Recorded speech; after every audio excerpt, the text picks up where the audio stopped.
Welcome back to Probability, Logic, and Beyond. In this video, we're going to be learning about the basic principle of counting, permutations, and multiset permutations. Without further ado, let's get started. To motivate our learning, consider the following example. How many different unique passwords can we create if there is a 4-character limit and we can only use digits? For example, your password could be 2356, 9830, and so on. To tackle this problem, we know that there are 4 password slots. Each password slot can be one of 0 to 9 and can therefore hold 10 digits. To compute the total number of passwords, we need to multiply the number of possible digits in the first slot by the number of possible digits in the second slot, and so on. This gives us 10 times 10 times 10 times 10, or 10 to the 4. Generally, if there are n1 possible options in the first slot, n2 possible options in the second slot, and nk possible options in the kth slot, then there are n1 times n2 times all the way up to nk possible total options for all of the slots combined. This is called the basic principle of counting, and it is fundamental to the various formulae we use to compute permutations. Now suppose that we have the same password problem above, but we cannot reuse any digit twice. For example, a password like 1223 is not allowed as it contains 2 2s. To solve this problem, we approach it in the same way. For the first slot, there are 10 possible options because we haven't used up any digits yet. In the second slot, there are now only 9 possible options because we used up a digit in the first slot. In the third slot, there are 8 options, and in the fourth slot, there are 7 options. Therefore, the total number of 4-digit unique number passwords we can create is 10 times 9 times 8 times 7.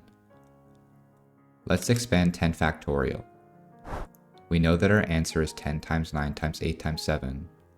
And looking at 10 factorial, we can see that these are just the first 4 factors in 10 factorial. To get our answer, we need to divide out many of the factors from 10 factorial.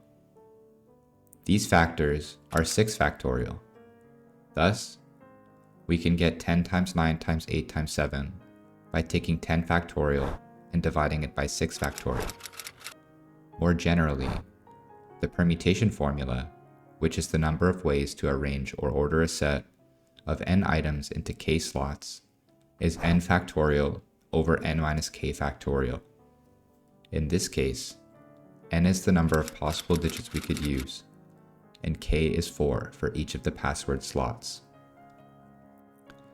Another concept that is fundamental to permutations is the concept of multiset permutations. To motivate this concept, consider the following question. How many different ways can we rearrange the letters in the word banana? Unfortunately, we cannot use our permutation formula, as there are duplicate letters in this word, so our permutation formula will unfortunately count extra permutations by exchanging identical letters with each other. To approach this problem, we start by counting the total number of slots, which is 6. Then, we count the total number of unique entries for each slot. There is 1 letter B, 2 letter N's, and 3 letter A's. Finally, we can compute all possible ways to rearrange the word banana by taking the factorial of the total number of slots and dividing it by the factorial of the number of unique entries for each slot. This gives us 6 factorial over 1 factorial, 3 factorial, 2 factorial. Generally, the formula for multiset permutations, in which there are duplicate values, is given by n factorial over n1 factorial times n2 factorial times all the way up to nk factorial. To summarize, we learned that the basic principle of counting states that for k groups, with ni possible values for each group, there are n1 times n2 times all the way up to nk possible ways to rearrange the elements in the combination of these groups.